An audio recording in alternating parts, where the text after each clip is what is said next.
Oh, hello. Welcome to Woodworking by No Remorse.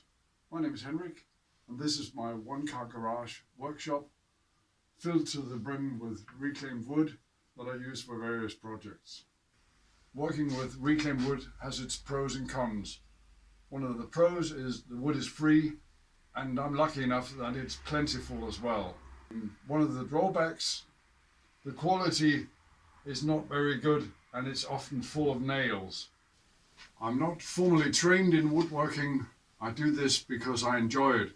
One of my ambitions with these videos is to show you that you can enjoy yourself doing woodworking even with limitations in space, in material and in machinery. I don't have the best machines available. I can't afford that, but I truly enjoy myself working with wood. Please watch my videos, click subscribe and hit the notification bell. Thank you very much.